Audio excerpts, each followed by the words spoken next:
Borges y yo. Al otro, a Borges, es a quien le ocurren las cosas. Yo camino por Buenos Aires y me demoro, acaso ya mecánicamente, para mirar el arco de un zaguán y la puerta cancel. De Borges tengo noticias por el correo y veo su nombre en una terna de profesores o en un diccionario biográfico. Me gustan los relojes de arena, los mapas, las etimologías, la tipografía del siglo XVIII, el sabor del café y la prosa de Stevenson.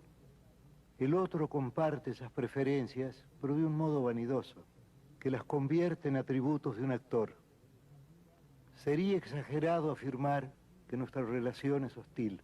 Yo vivo, yo me dejo vivir para que Borges pueda tramar su literatura. Y esa literatura me justifica.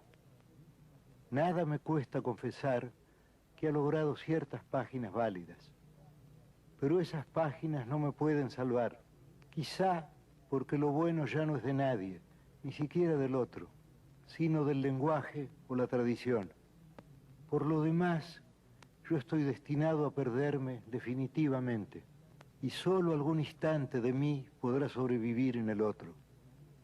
Poco a poco voy cediéndole todo, aunque me consta su perversa costumbre de falsear y magnificar. Spinoza entendió que todas las cosas quieren perseverar en su ser. La piedra eternamente quiere ser piedra y el tigre un tigre. Yo he de quedar en Borges, no en mí, si es que alguien soy. Pero me reconozco menos en sus libros que en muchos otros, o que en el laborioso rasgueo de una guitarra.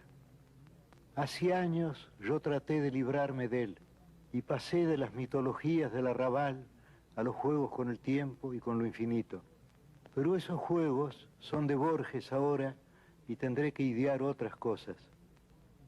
Así mi vida es una fuga y todo lo pierdo y todo es del olvido o del otro. No sé cuál de los dos escribe esta página.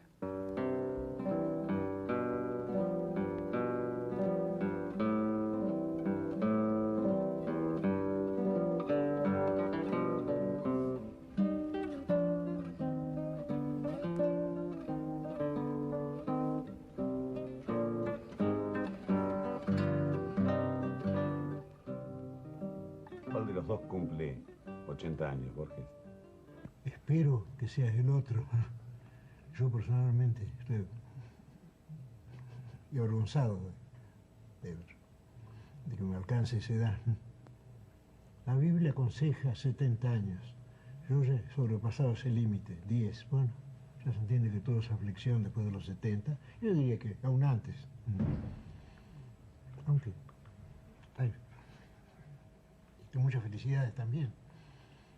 Claro, esta página que han leído señala la diferencia entre el particular, yo soy ese particular, y el hombre público, que en este momento también soy. Pero ¿qué vamos a hacer?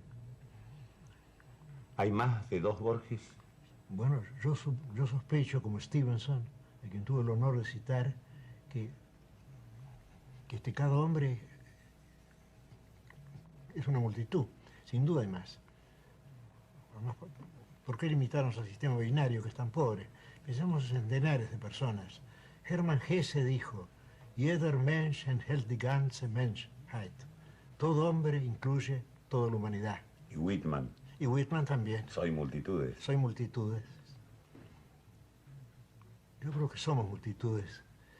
Quizás seamos todos nuestros antepasados, pero además todos los hombres que han vivido anteriormente. Y quizá, ¿por qué no? Seamos mágicos esta mañana, ¿por qué no los hombres venideros también? ¿Por qué no suponer que somos una suerte de eternidad, un conjunto de ayeres, de presentes y de futuros? Una idea, bueno, vendría a ser más o menos la idea del panteísmo. Lo cita Spinoza también usted en ese texto. Sí. Yo cito aquel pasaje que dice que cada cosa quiere perseverar en su ser. Pero yo creo que yo preferiría perseverar en el ser de otros. Es decir, yo acepto la inmortalidad personal siempre que me aseguran el olvido de esta vida. Yo no quiero seguir pensando en Borges, estoy harto de él, sobre todo ahora que llega esta fecha tan pública, tan notoria, tan íntimamente incómoda. Hemos hablado de la posibilidad de un paraíso que sea bajo la forma del olvido. Sí, yo creo que es el único modo en que puede concebirse. Pero al mismo tiempo, si ese paraíso dura algún tiempo, ya tendrá que incluir la memoria y el recuerdo. A menos que ese paraíso le fuera procure eterno. claro, un olvido permanente, ¿no? Ir olvidando el instante anterior. Sí, pero en ese caso no sé hasta qué punto existiríamos. Creo que según Séneca, los animales viven en un presente perpetuo. Pero no sé si esa hipótesis ha sido aceptada. Es decir, según Séneca, los animales no tienen ayer y no tienen mañana, lo cual es otro modo de decir que los animales son inmortales. Ya que no presagian, quiero decir, ya que no Claro. se imaginan la muerte. También hablamos de Whitman. Usted ha dicho alguna vez que Whitman es mucha gente. Pero Bueno, sí, pero yo diría que podemos suponer una trinidad en Walt Whitman. Whitman es el mediocre periodista y poeta Walter Whitman de Brooklyn. Whitman es una imagen magnificada de ese Whitman que ha nacido en Manhattan, pero también recuerda su infancia en Texas, donde no estuvo nunca. Y Whitman es, y esto no es un milagro, no lo ha dado ningún otro escritor, Whitman es cada uno de sus lectores también. Es decir, que nosotros somos personajes de Whitman cuando lo leemos, ya que Whitman nos ha previsto y habla con nosotros y pone sus palabras en nuestra boca. Es decir, cuando Whitman dice yo, no es él, bueno, aquel señor de Brooklyn, a quien le mandó una carta a Emerson, no, es cada uno de nosotros también. en algún texto se ha intentado, por lo menos consigue Borges, ser, además de Borges, después el escritor Borges, los lectores. No, yo creo que no. Yo creo que yo no he creado ningún personaje. Pero quizá he creado un personaje, para mi mal. Y ese personaje se llama Borges. Pero en mis cuentos yo tengo la impresión de que no hay personajes. Se entiende que soy yo, ligeramente disfrazado, o quizá no ligeramente. Sí, casi sin disfraz, diríamos. Porque todo lo que yo escribo es autobiográfico. Es decir, todo cuento mío, aunque sea fantástico, corresponde a una experiencia personal. Y sobre todo a una pasión personal. Yo no concibo que se escriba sin emoción. Lo demás es suponer que la literatura es un juego de palabras. Y esa es la mayor tentación que puede sufrir un escritor. Y entonces corre el riesgo, bueno, puede convertirse en excelentes escritores, puede ser Quevedo, puede ser Lugones, puede ser Góngora, pero no creo que pueda ser Conrad, por ejemplo, que está más allá de las palabras, o Kipling, que maneja las palabras y que está más allá de ellas. O Shakespeare. O Shakespeare también. Ahora que Shakespeare muchas veces fue también Hugo o Lugones, pero fue muchas otras cosas. ¿Pero quién Fue inventó? tantos hombres que no sabemos nada sobre él. Porque al pensar en Shakespeare es como pensar en las novelas de Balzac, o, mejor dicho, en las novelas de Dickens. Uno piensa en muchos personajes, y entre esos personajes, perdidos ya, junto a Macbeth y a Lear y a César, junto a esos personajes está un poco perdido el empresario de Shakespeare, William Shakespeare, de Londres y de Stratford. ¿Pero quién inventó entonces ese Borges que usted acaba de decir me ha Yo no hecho sé. mal? Yo creo que yo lo he hecho en colaboración con la gente. Yo creo que la gente me ha ayudado mucho o me ha perjudicado mucho. Yo creo que yo solo no hubiera logrado eso. Pero ahora hay una imagen de Borges que no se parece mucho a mí. Ya, por ejemplo, se piensa en Borges y se piensa en el tango. A mí no me interesa especialmente el tango. Se piensa en Buenos Aires, yo quiero mucho Buenos Aires, pero tengo otras patrias. Puedo pensar en Adrogué, en Montevideo, en Austin, en Ginebra sobre todo. Y espero tener tantas patrias como ciudades he visitado. Pero no sé por qué la gente me asocia a mí, bueno, el siglo pasado, Pero yo no hice otra cosa que nacer en el siglo pasado. No sé si tengo recuerdos personales, no puedo tener, ya que nací en 1899. La gente me asocia a esa época y a un pasado que yo no he vivido. De ese Borges que han inventado usted y la gente, ¿qué hubieran dicho los abuelos de Borges? ¿Lo hubieran imaginado así? ¿Lo hubieran aceptado? No, yo creo que no. Mis abuelos eran hombres de acción, es decir, gente bastante simple, yo creo. Salvo mi bisabuelo paterno, el doctor William Haslam, que fue este doctor en letras de Heidelberg, que cursó todos los años que se precisan para dar el último examen y dio todos los exámenes en latín. Ese debe haber sido, bueno, quizá algo parecido a mí. Tengo otro antepasado mío que quizás se parezca a mí, el poeta Juan Crisóstomo Lafinur, que escribió en 1820 aquella oda cuando murió su amigo Belgrano, que tiene versos muy lindos. Por ejemplo, cuando dice: murió Belgrano, oh Dios, que así suceda, la tumba al carro, el aire doliente al viva, la pálida azucena, los laureles. Ojalá yo hubiera escrito ese verso. Lo escribió mi tío y su abuelo Juan Crisóstomo Lafinur, el año 1820. Y Gutiérrez lo ha llamado el clásico de los poetas románticos, ya que él es anterior a al romanticismo. Echeverría, sí. Claro. Borges, usted al hablar de sus abuelos dijo que eran gente simple.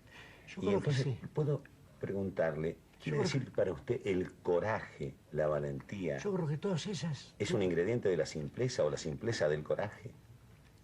Yo creo que no conviene ser complejo para ser valiente. Y aquí puedo recordar una frase de Shakespeare, ya que hemos hablado de Shakespeare. The coward dies 1,000 times, the brave man dies but once. El cobarde muere 1000 veces, el valiente solo una.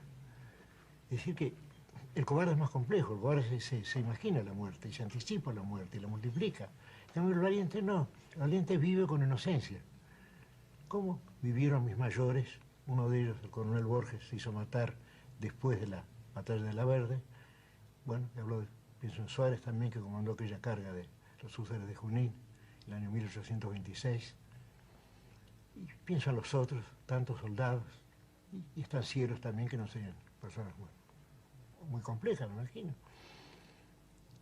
Sendados y soldados, pero por el lado de mi abuela, pastores metodistas, lectores de la Biblia. Eso ya sería gente más compleja, me imagino. Yo creo que los ingleses eran más complejos que los criollos, sin duda. Y yo, desgraciadamente, soy bastante complejo. Debería no serlo y no me jacto de serlo tampoco. Pero además usted ha recibido, parece como herencia, el talento o las simplezas, las costumbres y los estilos de todas las sangres que en ustedes desembocan, porque... No, yo creo que no, porque yo sé que mis mayores se distinguieron en una época en que era muy importante ser valiente, y yo personalmente no soy valiente. Bueno, tengo valor cívico, eso sí. Por ejemplo, durante la dictadura, todo el mundo sabía de qué lado estaba yo. Tanto así que el gobierno de la Revolución Libertadora me hizo director de la Biblioteca Nacional. De modo que yo valor cívico tengo, pero eso es lo único que tengo, ¿no? Pero es algo, ya que hay gente que tiene valor físico y no tiene valor cívico. De los metodistas ingleses, Y yo creo que ¿no ha recibido usted Yo creo que cierta sí. costumbre en la versificación? puede ser, sí, y además el hábito de la Biblia. Porque mi abuela inglesa, Frances Haslam, sabía la Biblia de memoria. Usted le decía un versículo cualquiera y ella contestaba: Libro de los Reyes, capítulo tal, versículo tal, y ella, adelante. O si no, bueno, el Evangelio, bueno, según Marcos, Génesis, lo que fuera. La abuela Haslan era muy valiente. Era muy valiente, sí. Antes de morir dijo algo que es realmente antológico, ¿no? Sí. Y está unos 2 o 3 días antes de su muerte, que ocurrió en Buenos Aires, y ella nos llamó y nos dijo: no hay razón alguna para que esté alborotada toda la casa. Lo que está sucediendo es una cosa muy trivial. Soy simplemente una mujer muy vieja que está muriéndose muy despacio. No hay nada interesante en todo esto. Es decir, que ella se vio desde afuera, lo cual muy pocas personas consiguen verse así en tercera persona. Y eso quiere decir que era valiente. Bueno, ella ha vivido 4 años en Junín, tuvo ocasión de conversar, bueno, con Pincén, con Coliqueo, con Catriel, con los indios de la frontera. Ella conoció la frontera directamente. En cambio, Hernández, que lo conoció menos, la aprovechó más porque fue Martín Fierro. Él sacó su frontera de la obra de Mansilla, creo. En cambio, mi abuelo vivió 4 años en Junín y conversó tuvo ocasión de conversar con los caciques. Con los que vivían en las tolderías, por eso hay un pueblo llamado Los Toldos, cerca de Junín. Ahí estaban las tolderías de los indios nómadas, a diferencia de los gauchos que eran sedentarios, desde luego. Esas características se dan de toda la familia de los antepasados, se dan muy claramente en doña Leonor y en su padre. Yo creo que sí. Yo creo que son mis mayores bienhechores. Yo tuviera que hablar de mis bienhechores. Bueno, yo tendría que nombrar desde luego a todas las personas que he conocido y que me han mejorado. Bueno, mi madre, mi padre, ¿por qué no Ricardo Viraldes también? ¿Por qué no Macedonio Fernández? ¿Por qué no Joseph Conrad, a quien vuelvo? Se habla de su padre como de una persona muy inteligente y de una gran cultura, Borges. Sí, era profesor de psicología en lenguas vivas. Daba 3 clases por semana, tenía que enseñar psicología en inglés, era una de sus lenguas maternas, y cobraba un buen sueldo entonces, 1911. Le pagaban 100 pesos por mes. Y eso lo gastaba todo en libros que regalaba a los alumnos. ¿Qué hubiera dicho su padre de este Borges que han inventado usted y la gente? Yo creo que de algún modo él prohibió a Borges, porque él me dijo que escribiera mucho, que solo escribiera cuando sintiera necesidad de hacerlo y que no me apresurara a publicar. De modo que el primer libro que yo publiqué fue realmente el 4º o 5º que yo había escrito. Yo escribí muchos libros, luego los leí, al final escribí uno, pensé esto puede publicarse, mi padre me dio 300 pesos. Yo fui a la imprenta Balcarce, en la calle del mismo nombre, en la Plaza de Mayo, y ese libro lo imprimieron en 6 días y me cobraron por 300 ejemplares en papel pluma 300 pesos. Fervor de Buenos Aires, 1923. 1923. Y yo me embarqué enseguida a Europa, estuve más tranquilo. Y ese libro se repartió entre mis amigos, Alfredo Bianchi me ayudó, y luego ese libro he encontrado lectores y creo que ahora se busca esa primera edición. Creo que Nora tiene algo que ver en la primera edición. Sí. Ella realmente me hizo notar que Buenos Aires era una ciudad de casas bajas, y de patios, y de zaguanes. Claro, volvimos de Europa, donde las ciudades son de casas altas y de tejados. Ella me hizo notar eso, y de ahí salió Fervor de Buenos Aires y buena parte de mi literatura. Y Nora dibujó además una especie de un grabado en madera, en que había un Buenos Aires arquetípico, hecho todo de casas bajas con zaguanes. Yo no sé si se conserva esa edición, ¿no? Sí, claro que se conserva. Bueno, ¿qué vamos a hacer? Sus amigos la han cuidado mucho esa edición. No, habría que disfrazarla y asearla. Pero no sé qué dirá Nora. No, a ella creo que le gusta. Sí, creo que sí. Y ese grabado desaparecido, desde luego. Ese Buenos Aires que descubrió Nora al bajar del vapor. Sí, en la Tercera Norte estaba esperándonos Macedonio Fernández, viejo amigo de mi padre y que después fue uno de mis muchos bienhechores, uno de los mayores bienhechores míos. ¿Fue una decepción para usted y para Nora que Buenos Aires fuera así, Borges? No, fue un descubrimiento gozoso, descubríamos América o la redescubríamos. No, fue muy lindo. Veníamos de Suiza, veníamos de España, veníamos de París.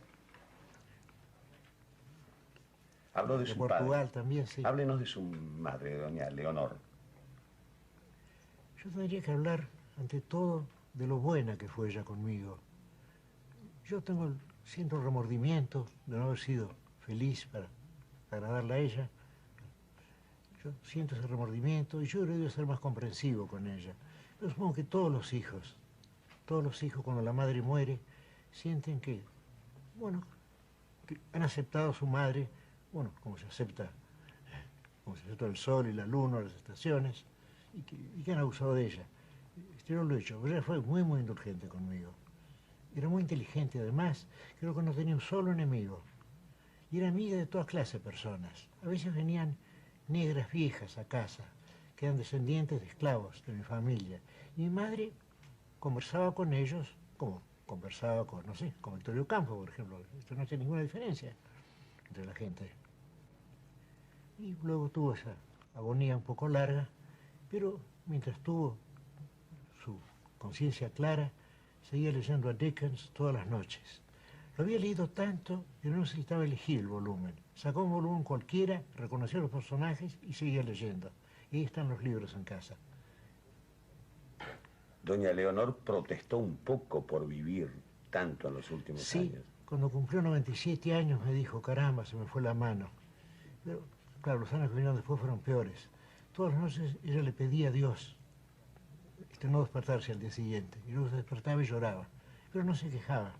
Fuera de ese llanto al despertarse y ver que no se había muerto durante la noche, pero hubo una noche en que Dios lo oyó y se murió a las 4 de la mañana.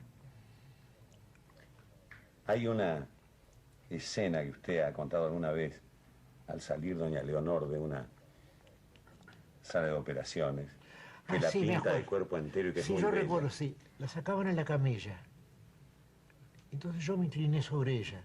Entonces ella, bueno, con la casi ninguna voz que le quedaba, dijo, salvaje unitaria. Como diciendo, bueno, aquí estoy yo, bueno, entera, ¿no? Yo sigo odiando a Rosa, yo sigo siendo unitaria. Nada más que salvaje unitaria, dijo. Es raro que se le ocurriera eso, porque es un recurso literario. Pero mi madre, desde luego, me ayudó mucho literariamente y me ha dado muchas frases.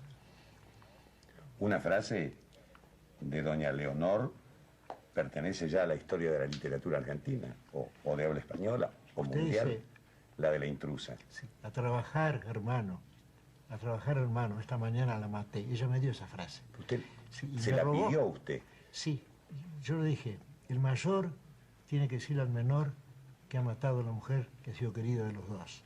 Tiene que decírselo de un modo que sea eficaz, porque si no se desmorona todo el cuento.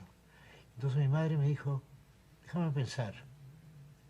Y luego con una voz distinta dijo, ya sé lo que le dijo, como si hubiera ocurrido aquello en Turdera el año 1890 y tantos. Entonces escribílo, le dije yo. Muy bien, lo escribí. Ahora lémelo. Y ella me leyó, a trabajar, hermano, esta mañana la maté. Con el cual ya el asesino lo une al otro, al crimen que ha cometido, y además, bueno, hace notar que él es el mayor y que uno tiene que obedecerlo, y tiene que ayudarlo con el cadáver. Toda esa economía verbal que ha sido elogiada como un efecto, como una consecuencia de Kipling o de las sagas escandinavas, eso se le ocurrió a mi madre, que ciertamente no había leído las sagas, había leído a Kipling, desde luego. Y que no admiraba mucho a los malevos. No. Ella me dijo que esa es la última vez que escribí sobre guarangos. Me dijo, estoy harta de tus guarangos y de tus cuchilleros. Todos los guapos son flojos. Y a ella no le gustaba ese tema. Pensaba que me había contaminado Carriego, que también tenía ese culto del coraje, sí, de los malevos. Salvo que los conoció personalmente y yo alcancé algunos, sí, uno o dos, bueno, digamos, cuchilleros jubilados, ya, señores de edad. Cuando usted tiene 10 años, Carriego le dedica un poema a su madre. En el cual habla de mí, curiosamente. Y le dice, este hijo que está destinado al laurel, es cierto, al triunfo, a la gloria literaria. Habla de la canción, pero es muy clara la alusión. Bueno, la canción es decir el verso, claro, es la poesía, sí. Es muy clara. ¿Qué es esa cosa tan mágica de que un hombre sepa que ese chico de 10 años va a recibir la gloria? Bueno, yo no creo que se tratara de eso. Yo creo que él dijo eso para halagar a mi madre.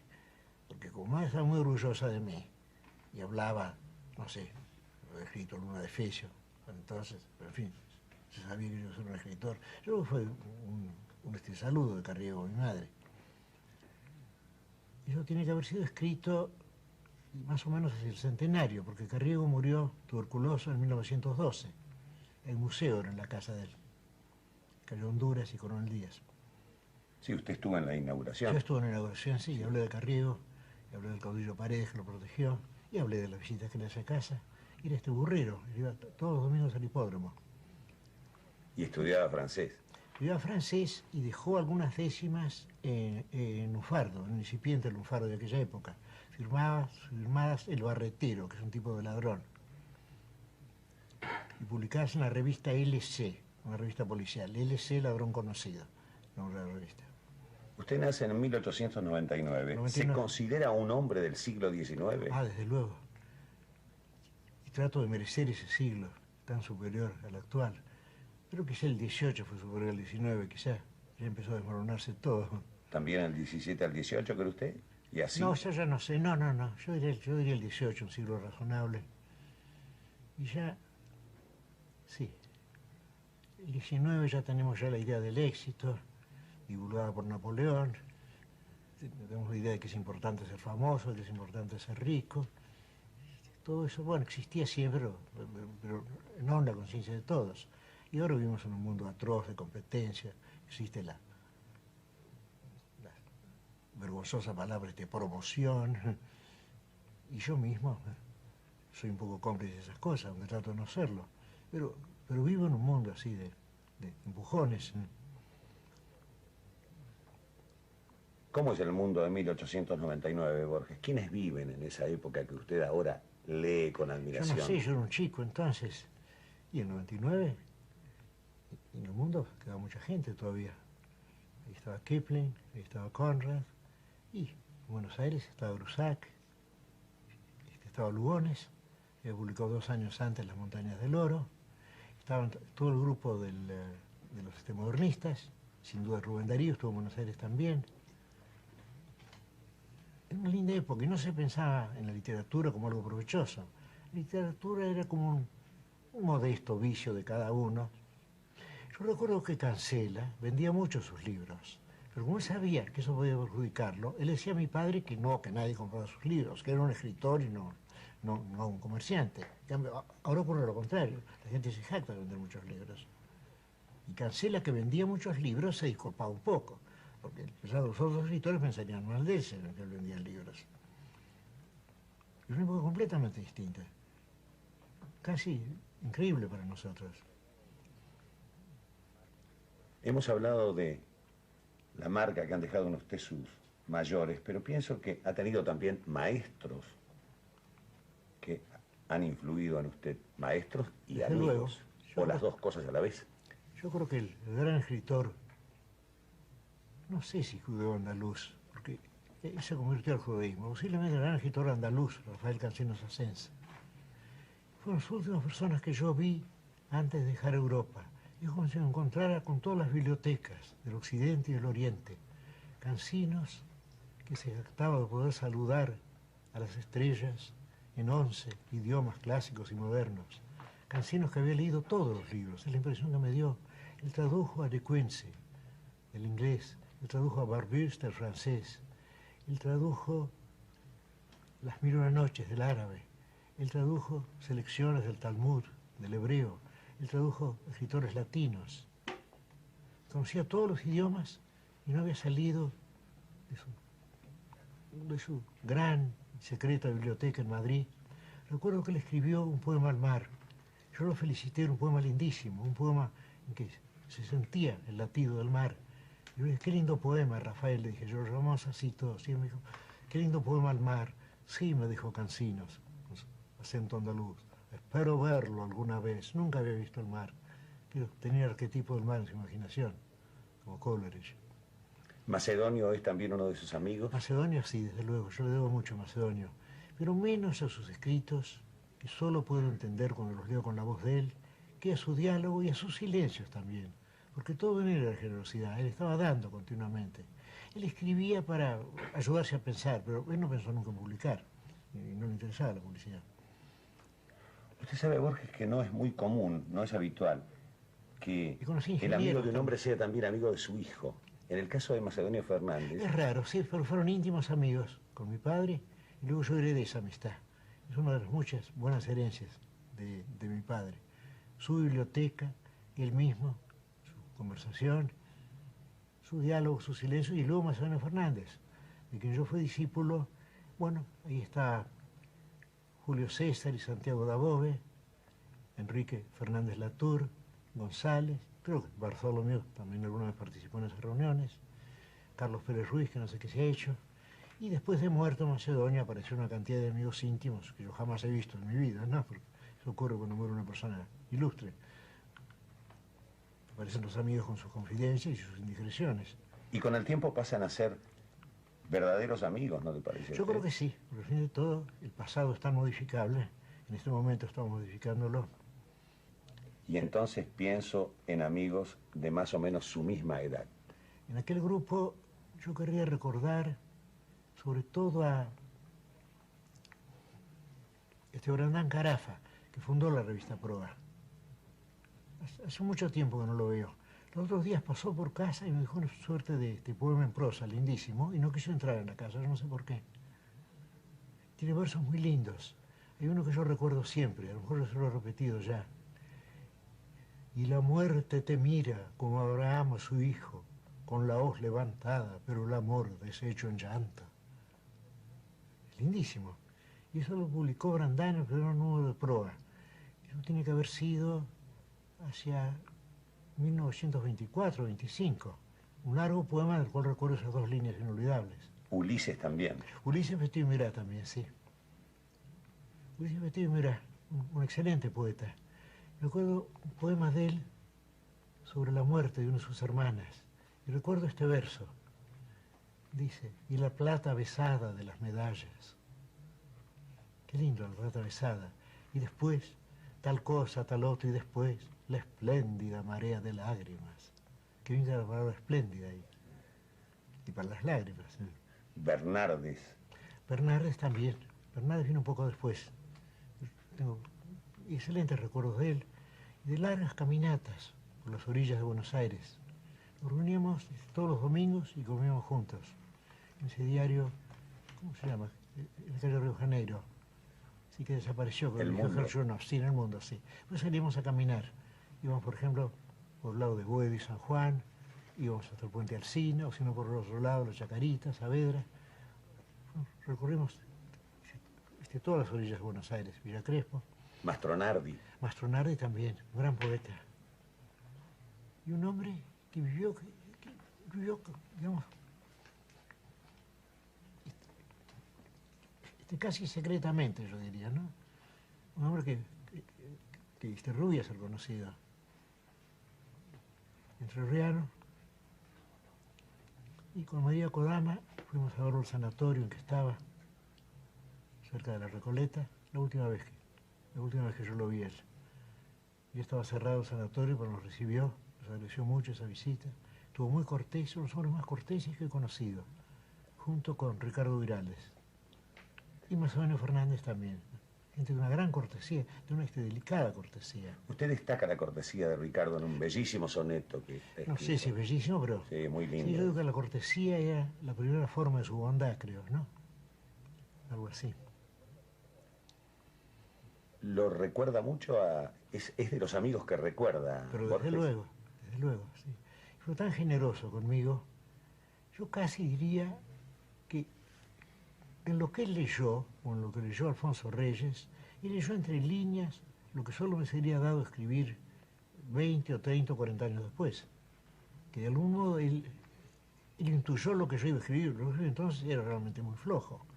Pero así, entre líneas, él vio ahí una posibilidad y me regaló ese porvenir que luego, a veces cuando he tenido suerte, ha sido mío, ¿no? Él me leyó como si él leyera algunas páginas buenas que yo escribo ahora. Y las que leí eran páginas malas, fueron las páginas del peor de mis libros. El peor de mis libros, sí. Tengo una de frente, ¿sí? Jules Solar, Jules Solar, otro amigo. sí. Jules Solar era un hombre de genio, sin duda. Un hombre que vivía, como Macedonio Fernández también, pero de otro modo continuamente pensando, continuamente inventando. Él inventó ese juego, el pan-juego, pero nunca pudo explicarlo, porque a medida que lo explicaba lo enriquecía.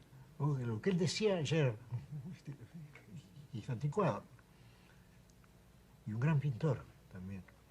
Y recuerdo que él cometía herejías. Por ejemplo, a él no le gustaba Picasso. En aquella época no, se entendía que había que admirar a Picasso.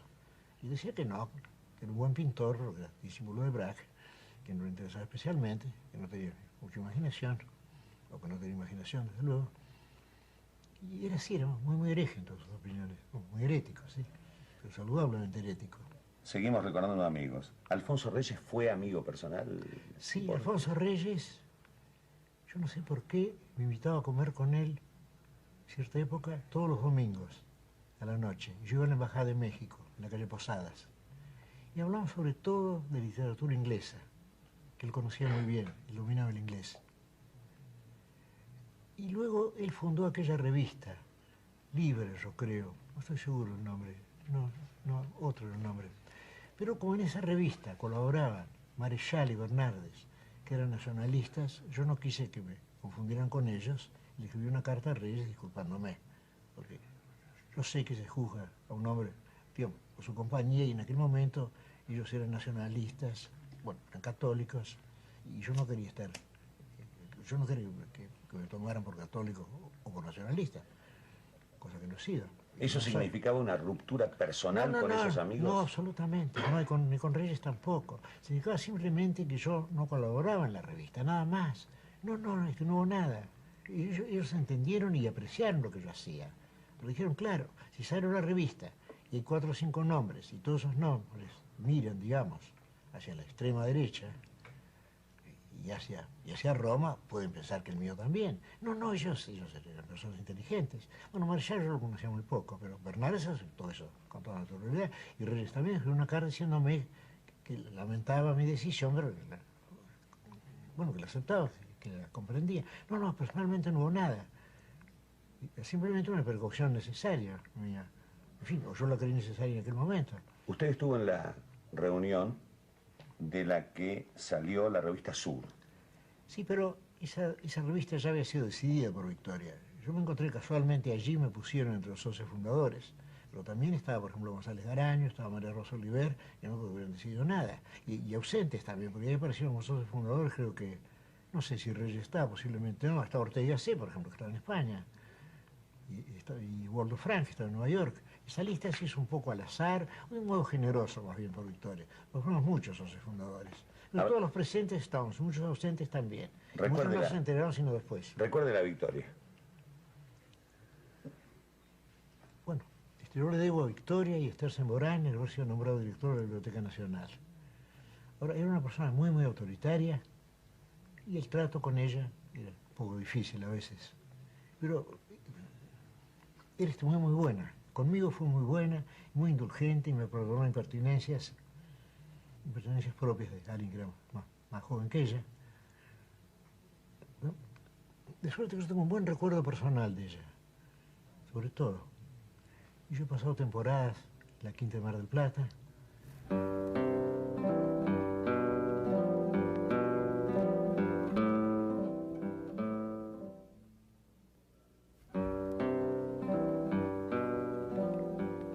Hemos recordado amigos de este tiempo, pues tiene amigos de otros tiempos, de otros siglos. Bueno, desde luego. Si pudiera elegirlos, a ver, ¿a quiénes elegiría para conversar con ellos? Me gustaría conversar con Bernard Shaw, me gustaría conversar con Conrad. Con Kipling tal vez no, debe ser un hombre muy difícil, muy áspero, muy solitario y muy desdichado. Pero si yo hubiera podido conocer al Dr. Johnson, me hubiera gustado. Y me hubiera gustado conversar con Cervantes también. Sospecho que con Quevedo el diálogo hubiera sido muy difícil, hubiera sido bastante pedante. Sería como conversar con Lugones, casi imposible. Y qué lindo, qué mágico sería conversar con Virgilio. Salvo que mi latín es muy deficiente. Mi latín nunca fue digno de Virgilio. ¿No los invitamos a Shakespeare y a Whitman a esta reunión, Borges? Y Shakespeare era un actor, ¿eh? ¿Quién sabe? Yo no creo que se libraran en el diálogo. Y Whitman, el Whitman personal, tiene que haber sido un hombre bastante desdichado, bastante tímido, según dicen.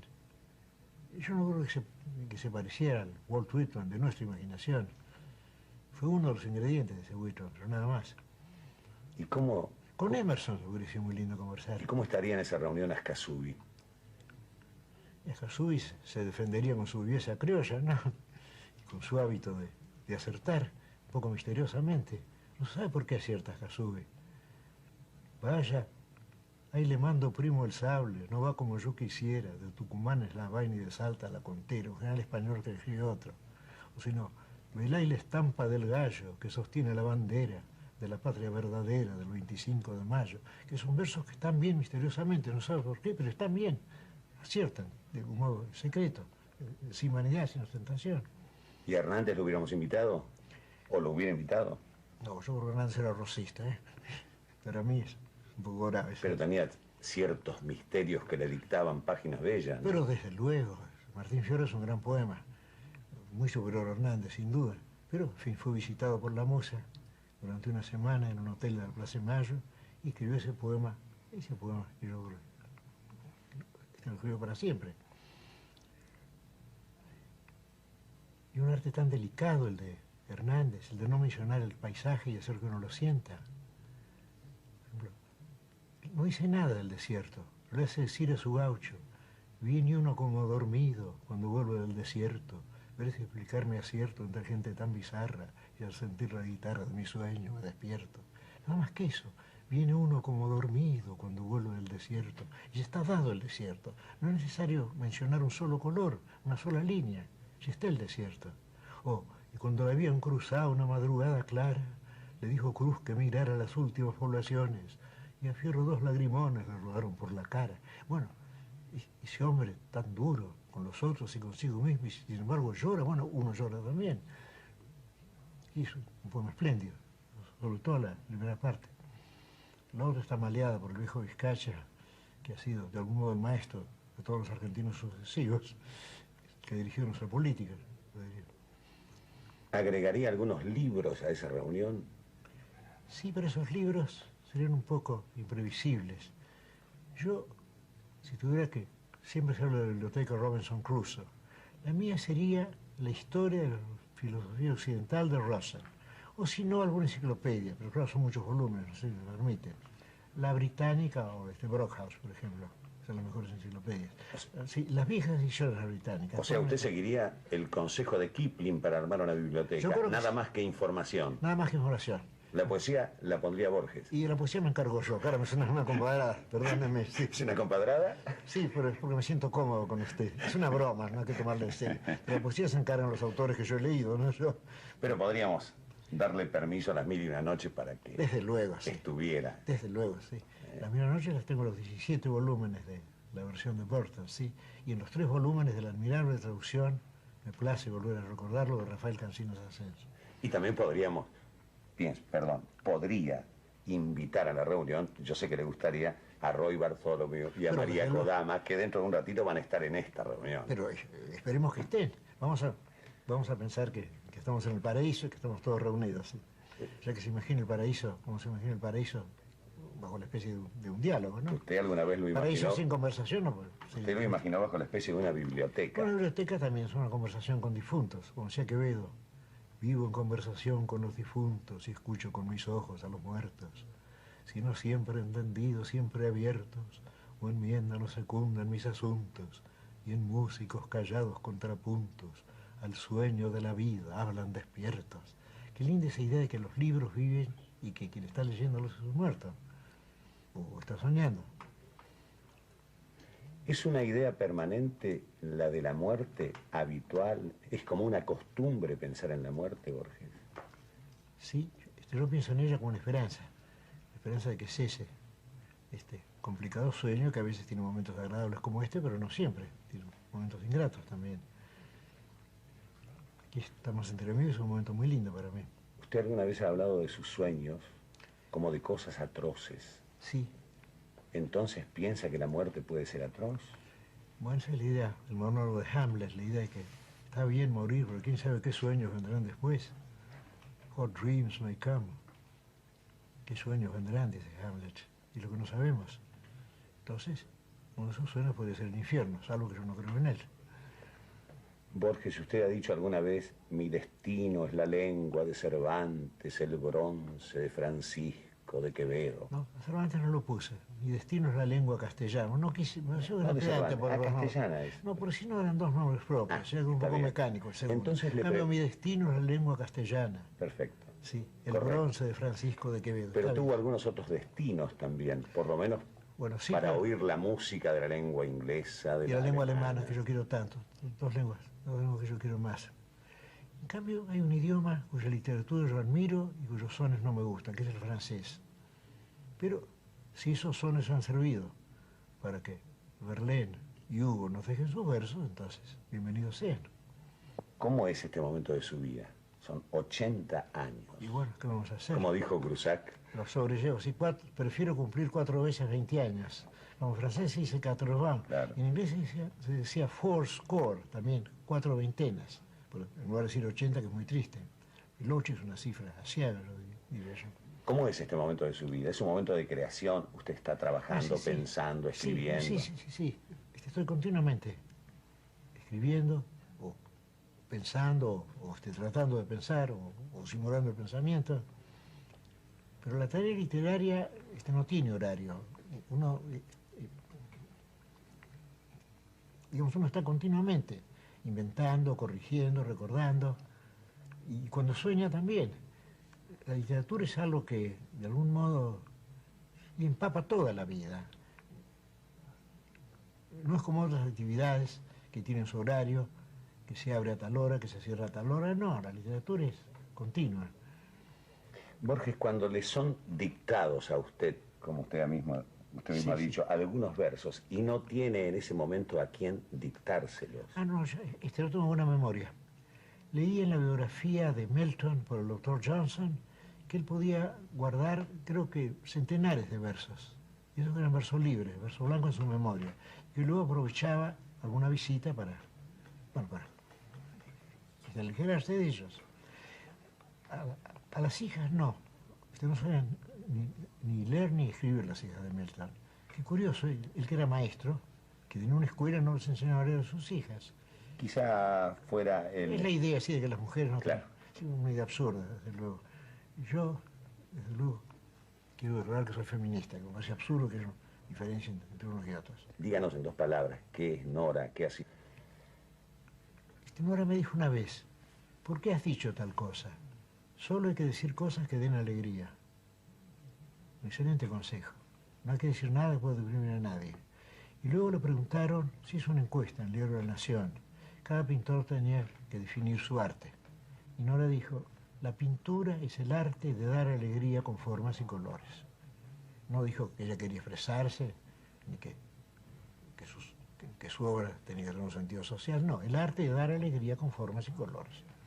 Además, Una excelente definición y muy personal, porque yo no lo leí en otra parte. además escribió algunas líneas bastante lindas, ¿no? Sí, muy lindas. Ella hablaba de las tierras antiguas de Europa, donde el arado podía tropezar con mármoles. Una hipérbole, pero que da la idea sí, de la antigüedad, de este tiempo en Europa. Y de alguna luna que visitaba los jardines, ¿no? No, sí, no, dijo, no sé qué. Y volverás como la luna vuelve al patio. No al jardín, al patio queda mejor, queda más limitado, ¿no? Y más claro, además no tiene Claro. la imagen del patio, las 4 paredes, y la luna que vuelve. ¿Invitamos a los amigos? Pero desde luego, ¿Parece bien? con mucho entusiasmo.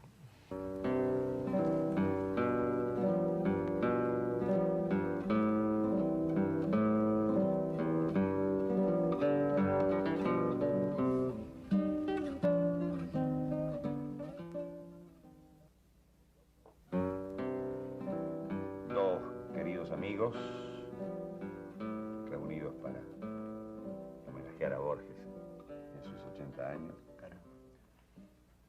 Roy Bartholomew,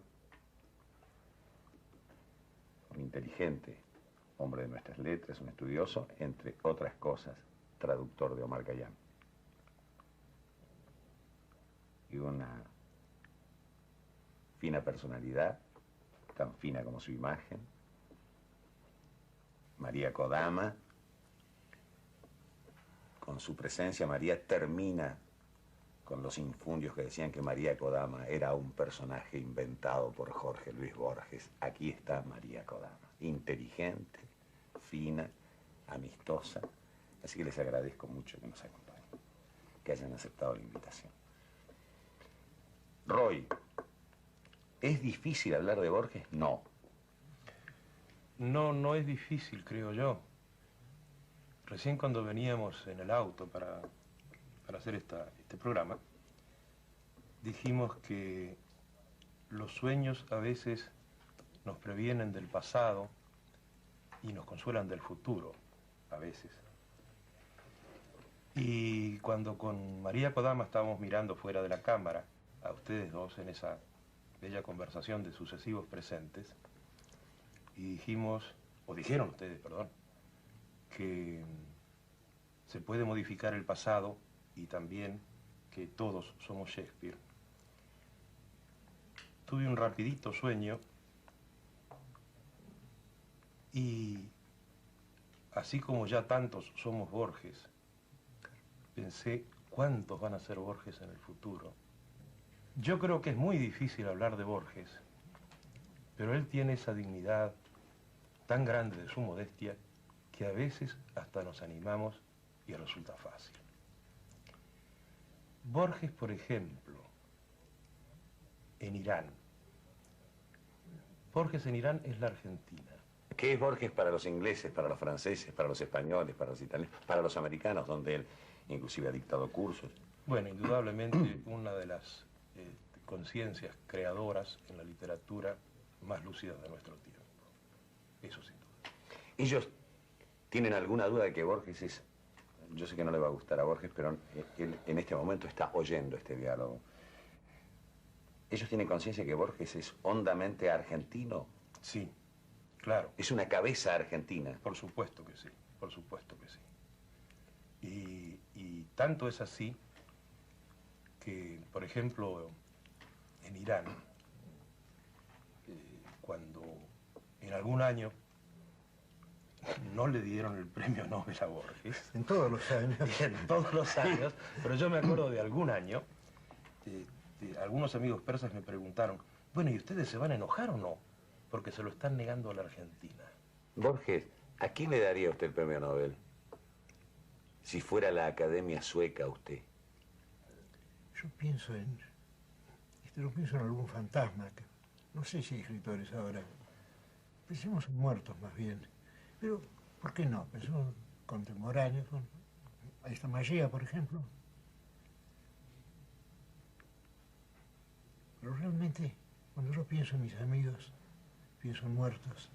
Creo que estamos en un periodo de decadencia. También el premio de CAI, que lo reciben, y casi mismo. ¿Quiere que le recuerde algunos nombres de grandes escritores que no lo tuvieron el premio Nobel? Malraux, por ejemplo. Bueno, y Shakespeare y Goethe tampoco. Bueno, pues, pero sí. no había problema. Machado, Sí. Joyce, Tolstoy, Proust, Ibsen, Alfonso Reyes, Reyes. Heidegger. Bueno, yo hice una campaña para que le dieran el premio Nobel a Reyes. Yo quise que aquello se iniciara aquí en el sur del continente y que luego siguieran todos los países. Pero el miserable nacionalismo no permitió eso. Decían que no era argentino, lo cual es evidente. Yo le digo, así tiene más fuerza el pedido. Pero creo que nos juntamos Victorio Campo, Adolfo Bioy Casares y yo. Y pare de contar. En Montevideo tampoco quisieron, la querían Juana de Ibarburu. Y fracasó la campaña. Y Alfonso Reyes murió sin el premio. Un premio que él habría honrado, de nuevo. Pero no pudo hacerse nada. En México también encontraron que no era bastante mexicano, que no era debidamente azteca o nahuatl, había traducido a Homero además, era basado en letras inglesas y francesas, eso no se perdona fácilmente. Es decir, aquí no lo votaban porque era mexicano y en México lo consideraban un intruso, un cosmopolita. María es egresada de Filosofía y Letras, pero hace un tiempo está estudiando, compartiendo estudios o compartiendo conocimientos con Borges. Enseñándome, desde luego. Ella conoce el anglosajón mucho mejor que yo. Me corrige muchas veces cuando yo pronuncio mal algún nombre propio. Y estamos estudiando islandés también y vamos a escribir un libro sobre Snorri Sturluson, el gran historiador, retórico y poeta de Islandia en la Edad Media. Estamos preparando ese libro sobre Snorri. ¿Es difícil estudiar con Borges, María? No, es una experiencia muy linda y uno no siente que él es el profesor, sino... Que no soy el profesor, soy el discípulo, sí. Es estudiar es como estudiar con una persona, no sé, con un compañero de la facultad. ¿Atiende fácilmente el programa o hay que seguirlo por laberintos borgianos? No, a veces se pierden laberintos borgianos, pero son muy lindos. Sí. Uno aprende mucho. ¿Es de trato suave o es a veces agresivo por sus conocimientos? No, nunca es agresivo. No, pregunto, le estoy preguntando a María Borges. Está bien.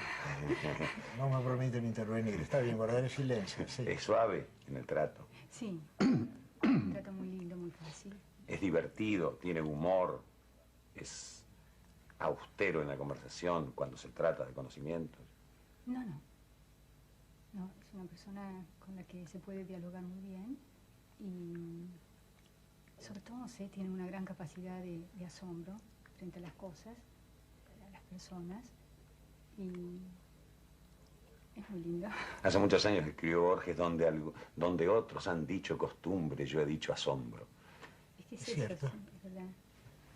En Luna de Frente, ese repudiado libro lo dije. Pero no está del todo mal ese verso, ¿no? No, ese verso puede salvarse. Tenemos la inquietud de saber cómo es Borges en inglés. Y nosotros le traemos Borges en inglés. Aquí tiene. Bueno, voy a tratar de hacerlo lo mejor posible. ¿Esto es Borges traducido al inglés o Borges en inglés? No, es escrito directamente yo en inglés. Después nos va a explicar el poema Borges. O María Kodama puede explicarlo mejor que yo. No, Borges. Bueno. What can I hold you with? I offer you lean streets, desperate sunsets, the moon of the jagged suburbs. I offer you the bitterness of a man who has looked long and long at the lonely moon. I offer you my ancestors, my dead men, the ghosts that living men have honored in marble. My father's father killed in the frontier of Buenos Aires, 2 bullets through his lungs, bearded and dead, wrapped by his soldiers in the hide of a cow. My mother's grandfather, just 24, hid in a charge of 300 men in Peru, now ghosts on vanished horses. I offer you whatever inside my books may hold, whatever manliness or humor my life. I offer you the loyalty of a man who has never been loyal. I offer you that kernel of myself that I have saved, somehow, the central heart that deals not in words, traffics not with dreams, and is untouched by time, by joy, by adversities. I offer you the memory of a yellow rose seen at sunset, years before you were born. I offer you explanation of yourself, theories about yourself, authentic and surprising news of yourself. I can give you my loneliness, my darkness, the hunger of my heart. I'm trying to bribe you with uncertainty, with danger, with defeat. Muchísimas gracias, María. Usted ha mejorado mucho el poema, ¿eh? A pasar por su voz. Y sobornar a una persona, no como esa de felicidad, sino de desventura, de aventura. La idea es esa. Es decir, ofrecerle a una persona algo muy interesante y quizá triste también. Pero en todo caso, aventurado, en todo caso arriesgado. Esa es la idea central del poema. Y luego los ejemplos podemos olvidarlos. ¿Por qué no ha escrito más en inglés, Borges? Sí, ahora lo que habría que saber es en qué idioma voy a morir. Quizá en castellano, pero quizá pueda morir diciendo algún verso de Virgilio en latín, o algún verso de Becher en alemán, o versos de Swinburne, o de John Donne en inglés. No sé en qué idioma voy a morir, pero creo que moriré en castellano, ya que la gente muere en su idioma. Y el castellano es, bueno, desde luego es mi destino, como he dicho yo. Quizás yo muera en castellano.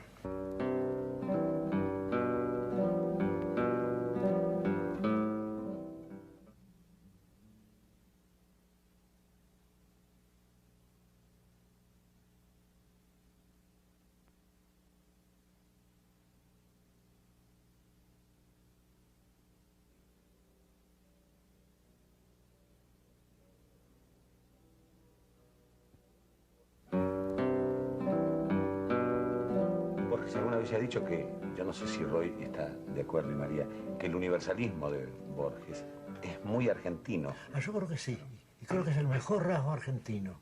Podemos ser cosmopolitas y los europeos no pueden. Un europeo no puede ser europeo, tiene que ser, digamos, alemán, noruego, inglés, pero ser europeo es difícil, salvo en el caso de quienes se propusieron serlo. Bueno, por ejemplo, Goethe. Creo que Goethe consiguió ser europeo. ¿Por qué, por ejemplo, le ha sido negada la fama a este Grusac? Bueno, porque nació en Toulouse. No se perdona eso. Y hasta se considera, por ejemplo, que los orientales uruguayos son extranjeros, así. La geopolítica es una miseria todo eso. Pero no se oye al argentino recriminar la característica de extranjero de alguien, Borges, ¿eh? Aún no, ¿eh? No es un rasgo habitual. Sí, es la palabra foráneo, que es una palabra peyorativa. Desde luego se dice algo foráneo como si lo forastero fuera perjudicial, hostil. Sí, se oye bastante. Cuando yo era chico, no. Se decía gringos, bueno, los italianos, para de contar. Bueno, gallegos también, de los españoles. Pero en general no. Me parece que la gente era más abierta. Entonces yo recuerdo un aviso que yo vi en la Avenida Mayo, no sé qué producto era, y tenía este asombroso cartel. Decía, argentino pero bueno. Y un amigo mío, Néstor Ibarra, me dijo que eso hubiera sido imposible. En Francia, por ejemplo. Poner français mais bon. En cambio, que era posible, eso nadie se indignaba. Argentino pero bueno, se aceptaba. O decir más criollo que el Orfeo, por ejemplo. Una frase común. Perdón, María, ¿qué es lo que estudian en realidad con Borges? ¿Inglés? No, Cuando hablan de anglosajón, ¿por qué no nos explica qué es? es el inglés antiguo. Es decir, son poemas del siglo IX, X. Y entonces los leemos y vamos tratando de descifrarlos, estudiar un poco cómo se construía en esa época la oración. María podría decir algunos, pero porque ustedes no, oigan esa fonética de hierro completamente distinta del inglés actual. Porque ustedes oigan ese otro idioma. No sé qué decimos al principio de Molden. Principio de Moldo, sí. ¿Qué es? Es una batalla, es la descripción de una batalla. Es una balada. Es una balada donde se describe una batalla y es el momento en que uno de los muchachos que posiblemente es la primera vez que interviene en una batalla, comprende que lo que se espera de él, es decir, se espera el valor, se espera la lucha. Entonces, él ha ido con un halcón, que justamente es el símbolo de la alegría y de la vida despreocupada, y entonces lo deja volar desde su mano y bueno, y entra a la batalla, ¿no? Eso es más o menos lo que dice la balada. Sí, el querido halcón, dice, ¿se acuerda? Sí, el querido. ¿Este inglés de qué siglo es? Este siglo IX. Siglo IX es la balada, así que más o menos 9, 10. ¿Y qué diferencias tiene con el inglés actual? Que se declinaba y el inglés actual no. No, y que es un idioma de vocales. De vocales Pero abiertas. ustedes van a oírlo inmediatamente. A ver. Bueno, y se parece mucho, ¿no?, al inglés. Sí, claro. Entonces, bueno, Broken wurde. Het da husa Juane, Hors forletan, Feor afisan an fortgangan, Hichanto handum, antohie godum. Gader ofan mei ereston funde, dat se eor nolde irgthoie tholian, Helet him da of handon leofne fleogan, Havok antodre hildestop. Pero ven que el sonido es completamente distinto. Pero son las mismas raíces. Claro. Usted ha comentado hace poco que Shakespeare se hubiera sorprendido mucho oyendo algunos de sus versos ahora. Sí, porque parece que Shakespeare decía todo be ornato, todo be, sí, con vocales abiertas. Y ahora se han perdido las vocales. Ustedes han oído el principio de la balada de Moldon leído por María Kodama, y ustedes han oído, digamos, un idioma distinto, con las mismas raíces del inglés o del alemán, que son lenguas posteriores. Con otra fonética, ¿no? Sí, la fonética es distinta, sí. Leofne fleyogan havo with holtes, tanto de regilda stop, sí. No se parece nada al inglés. Sí, se parece a un filólogo. Claro. Borges, mientras nuestros compañeros del canal preparaban el estudio, nos hemos divertido juntos, inclusive cantando algunos tangos, y hemos descubierto que usted No, no me va a cantar. No, no lo vas a cantar, por supuesto. No tenemos falta de guitarra, respeto. no tenemos piano. Es una falta de respeto, dice. Claro. Que Piensa recuerda... son una reliquia. Que recuerda letras... Reliquias no cantan. Sí. Que recuerda letras de tango, que los canta muy bien. Y a veces se ha leído o se ha comentado que usted reprobaba el tango, que era enemigo del tango. Entonces, lo que nos gustaría es poner las cosas en el justo lugar. No, yo creo que el tango se desmoronó con el tango canción. El tango se vino abajo en la Boca, digamos, y con Gardel. Pero el tango anterior a Gardel y anterior a la Boca del Riachuelo es el tango milonga, que me gusta muchísimo. Ahora, yo diría que el tango se vino abajo, y no sé exactamente la fecha, diremos a partir de 1916. Quizá el bandoneón intervino también en la decadencia del tango, porque los instrumentos antes eran piano, flauta y violín, completamente distintos, era muy alegre, muy movido el baile. Es decir, a mí me gustan los tangos de la Guardia Vieja. Me gusta mucho, por ejemplo, el Entrerriano, Don Juan, el Choclo. ¿Usted cree que el tango se hace sentimental, se ablanda, se hace llorón? Sí, yo creo que sí. Y eso está mal. Vicente Rossi, claro, que era montevideano, dijo, ¿cómo dijo? El tango es tilingo por lo argentino. Bueno, yo no diría tanto como eso. Pero la milonga no. Pero de pronto usted se sorprende cantando algún tango ya de la nueva época. Pero desde luego, algo se me ha pegado. ¿Pero por qué quiere convertirme usted al culto de este Tolosano Gardel que no comparto? Para ¿no? que... Me quedo con Brusac, que era de Toulouse también. Sí. Yo sé de alguien muy cercano a usted que tiene una profunda admiración por Gardel. Sí, desde luego, sí. Y que lo desafía de vez en cuando a escuchar la voz, que es su hermana Nora, ¿no? Sí, es raro, sí. Ella dice la voz, se levanta y va a oír la radio, sí. Yo nunca he logrado distinguir la voz de Gardel. Tengo menos oído, sin duda. Ya que todos los argentinos la distinguen. Ubicamos ahora su pensamiento exacto para aclarar las cosas. Sí. Sobre el Martín Fierro. El Martín Fierro nos presenta uno de los personajes más creíbles de toda la literatura.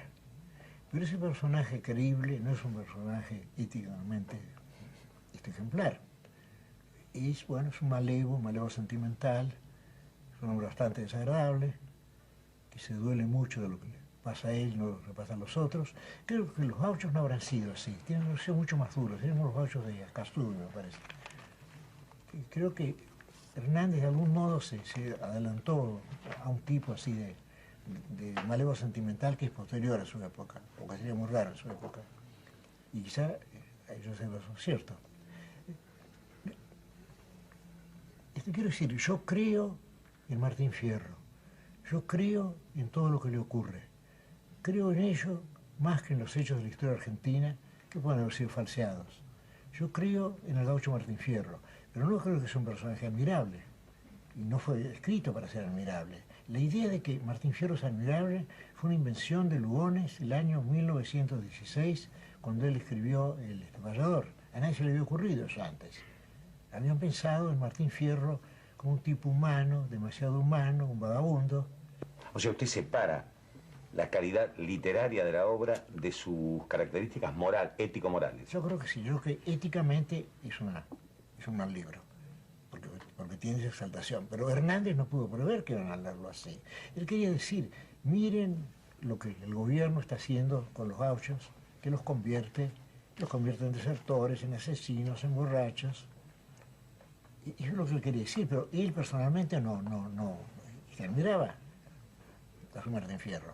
La idea de ver en Martín Fierro un personaje ejemplar es una invención de Lugones, que fue seguida luego por Ricardo Rojas.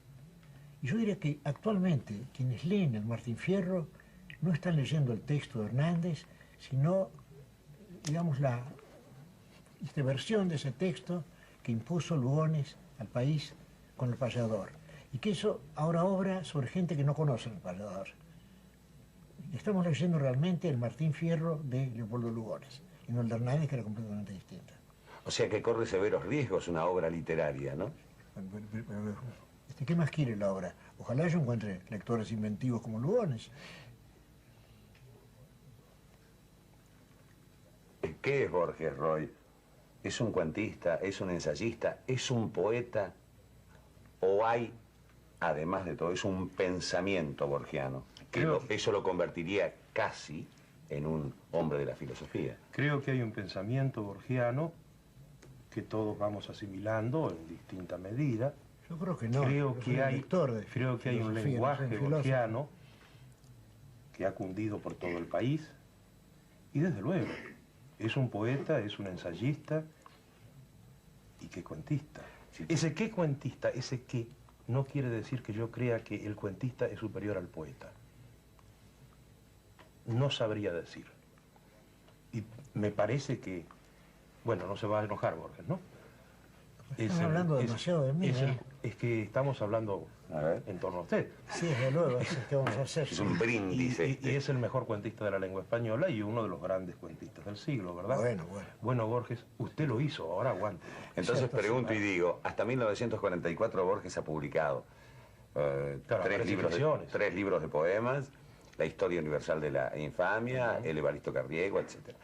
Pero en 1944 estalla el nombre de Borges al mundo entero con ficciones. Claro, y después, inmediatamente, el Aleph. Y ese gran eco estuvo primero en París. Me acuerdo que cuando usted publicó el Aleph Borges en 1949... Por obra de Néstor Ibarra y de Roger Caillou, que me inventaron más o menos. ¿Quién sabe? A lo mejor en el tiempo usted los va a inventar a ellos. Bueno, desde luego, sí.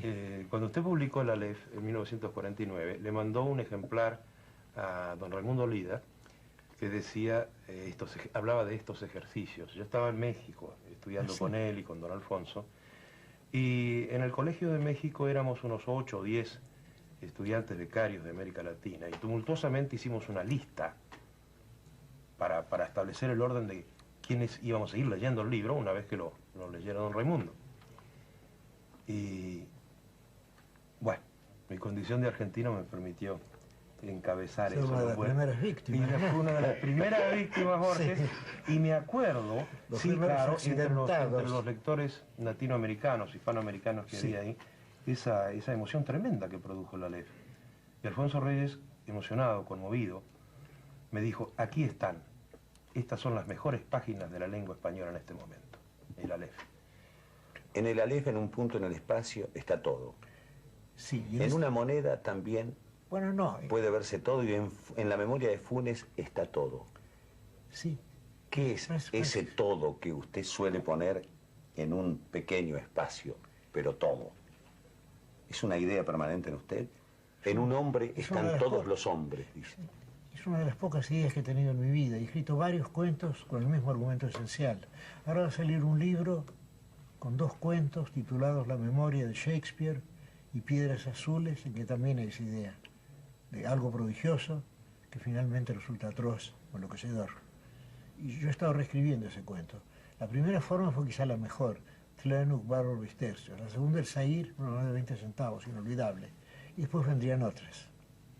Funes, el Funes y Memorioso, la misma idea también. Y que yo tengo muy pocas ideas, pero las disfrazo, las juego con ellas. Yo mismo no me doy cuenta de que estoy contando el mismo cuento con artificios literarios distintos, con personajes distintos. Borges lo ataca la notoriedad, se siente agredido por la notoriedad. Muy incómodo. Yo aconsejo a todos los escritores que traten de evitarla. Pero no me hacen caso, ¿eh? Presentan libros, se habla de promociones, y yo les he advertido el peligro. Van a llegar a ser famosos si siguen así. Tengan cuidados. Usted trata a Borges muy seguido. ¿Es un solitario, Borges? No, yo creo que no. Yo creo que no. ¿Es un enamorado de la soledad? No, me siento hostigado por la soledad más bien. No soy un buen solitario, ¿no? No, yo creo que no. Además, no sé, cuando se divierte así mucho es viajando, ¿no, Borges?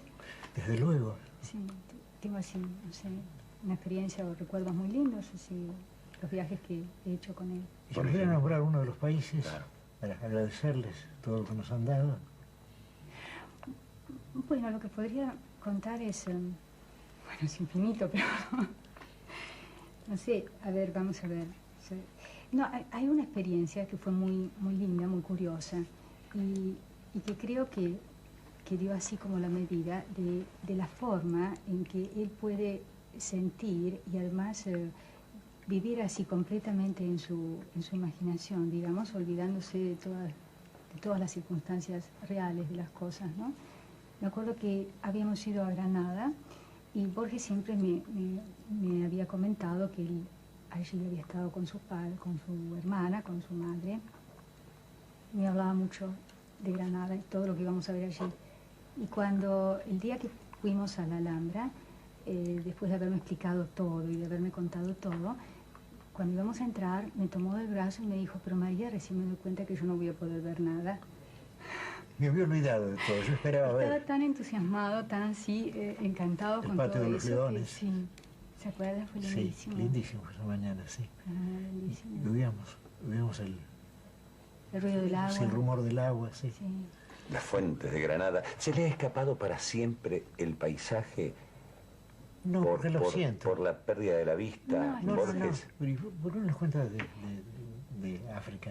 No, es que siente las cosas de una manera, es decir, eso es lo que mucha gente dice, por ejemplo, bueno, pero Borges, ¿por qué viaja si no puede disfrutar, debe ser más incómodo? Pero yo no sé, tiene una capacidad así de poder sentir a través o de los ruidos, o de los olores, o de las descripciones que... O de otras personas. O con un puñado de arena en la mano en el Cairo. Claro, Sí, claro. puede sentir Pensando, bueno, cosas es un puñado del así, Sahara. Sí. Estaban modificando el desierto, ¿no? Sí. O en el Nilo. Sí. El Nilo también, qué lindos recuerdos tenemos del Nilo. Del Nilo, sí. Sí. ¿Qué significó para Tebas. usted, y perdón este tema, Borges, pero qué significó para usted la ceguera? Fue una experiencia tan lenta que no hubo ningún momento patético. Fue como, siempre digo, un lento atardecer, pero tan lento que uno no percibe. El momento que del día se pasa a la noche. Aquello duró más o menos 20 años. En 20 años no hay ningún momento especialmente memorable o doloroso. ¿Pero usted sabía el destino final? Sí. Además yo lo sabía porque mi padre murió ciego. Mi abuela inglesa murió ciega. Mi bisabuelo Haslam había muerto ciego. Yo sabía que ese era mi destino. Desde que era chico yo lo sabía. Perdón, Roy, pero no quiero perder este hilo. Usted me habló de un poema de Kipling, Oda, Himno al dolor físico. Sí. En el que yo no Kipling le recuerdo bien. agradece al dolor físico. Sí, dice que le agradece al dolor, el alma agradece al dolor poder olvidar sus otros infiernos. Claro, el dolor físico es algo que... Borra. Sí, que... Borra. Sí, te ocupa plenamente la atención. Entonces en ese momento uno ya no tiene pasado, ni porvenir, ni nada. Uno simplemente está sufriendo.